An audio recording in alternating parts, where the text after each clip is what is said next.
आशा करता हूँ आप सभी अच्छे होंगे।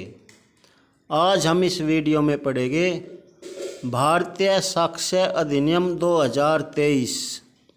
इसके धारा 2 के उप धारा 1 में खंड ई में जिसका शीर्षक है साक्ष्य। यह भारतीय साक्ष्य संहिता 1872 में धारा 3 के पैरा 6 में था।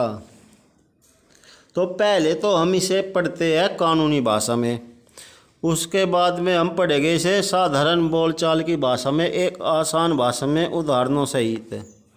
तो आइए देखते हैं साक्ष्य क्या कहता है। साक्ष्य से अभिप्रेत है और उसके अंतर्गत आते हैं खंड 1 सभी कथन, जिसके अंतर्गत इलेक्ट्रॉनिकी रूप में दिए गए कथन सम्मिलित है, जिसे न्यायालय जांचाधीन तथ्य के विषयों के संबंध में अपने समक्ष साक्ष्यों द्वारा किए जाने की अनुज्ञा देता है या अपेक्षा करता है, और ऐसे कथन मौखिक साक्ष्य कहलाते हैं। उपधारा 2 माफ़ कीजिए, इसमें खंड 2 है। ये न्यायालय के निरीक्षण के लिए पेश किए गए सभी दस्तावेज जिनके अंतर्गत इलेक्ट्रॉनिक या डिजिटल अभिलेख भी है, और ऐसे दस्तावेजी साक्ष्य कहलाते हैं। तो उम्मीद करता हूँ आपको ये अच्छी तरह से समझ नहीं आया होगा। अब हम इसे कानूनी भाषा में समझते हैं। इसमें क्या गया है, साक्ष्य से अभिप्रेत है, अर्थात साक्ष्य जिसे इंग्लिश में एविडेंस कहा जाता है, इससे मतलब है या इसका अर्थ है, और उसके अंतर्गत आते हैं, अर्थात साक्ष्य के अंतर्गत क्या क्या आता है। इसमें खंड 1 है सभी कथन।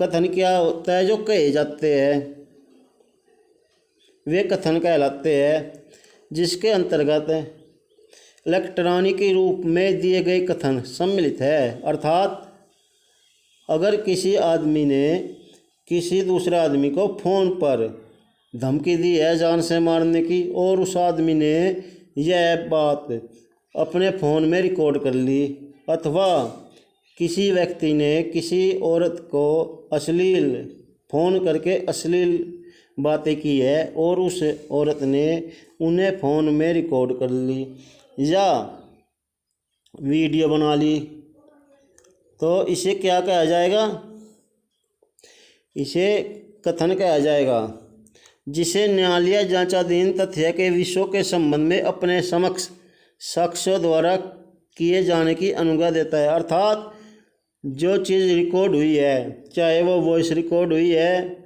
चाहे वो वीडियो रिकॉर्ड हुई है, तो ये सभी क्या है, ये सभी के सभी जो तथ्य है अदालत या न्यायालय अपने समक्ष पेश किए जाने की आज्ञा देता है और अपेक्षा करता है, और ऐसे कथन मौखिक साक्ष्य कहलाते हैं। और जो शब्दों द्वारा कहा जाता है, अर्थात जो लिखा हुआ नहीं है, जो बोला हुआ है, उसे मौखिक साक्ष्य कहा जाता है। आपकी जानकारी के लिए बता दिया जाए कि अगर एक गूंगा व्यक्ति लिखकर कोई बात कहता है, अर्थात कोई तथ्य कागज़ पर लिखता है और उसे न्यायालय में पेश करता है न्यायाधीश के सामने ही, तो वह कथन मौखिक साक्ष्य कहलाया जाएगा। और आपकी जानकारी के लिए एक बात, जो मुंह के द्वारा कहे जाते हैं या बोले जाते हैं, वे 99% क्रिमिनल मामलों में ही प्रयोग किए जाते हैं। अब आते हैं खंड 2 में। न्यायालय के निरीक्षण के लिए पेश किए गए सभी दस्तावेज, अर्थात वे दस्तावेज जो लिखित है, जो किसी कागज़ पर लिखे गए हैं, किसी व्हाट्सएप मैसेज पर लिखे गए हैं, या कहीं पर भी लिखे गए हैं, वे सभी दस्तावेज जिनके अंतर्गत इलेक्ट्रॉनिक या डिजिटल अभिलेख भी है, जिसमें फ़ोटो, जिसमें text message, WhatsApp message, email message और ऐसे दस्तावेजी साक्ष्य कहलाते हैं।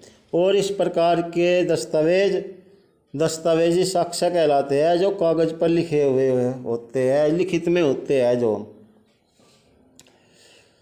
और ये इन्हीं को न्यायालय मानेगा। और यह लगभग 99%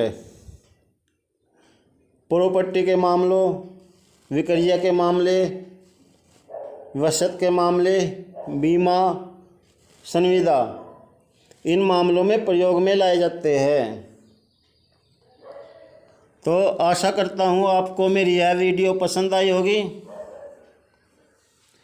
मेरे चैनल को सब्सक्राइब कीजिए, लाइक का बटन प्रेस कीजिए और अपने दोस्तों को शेयर कीजिए।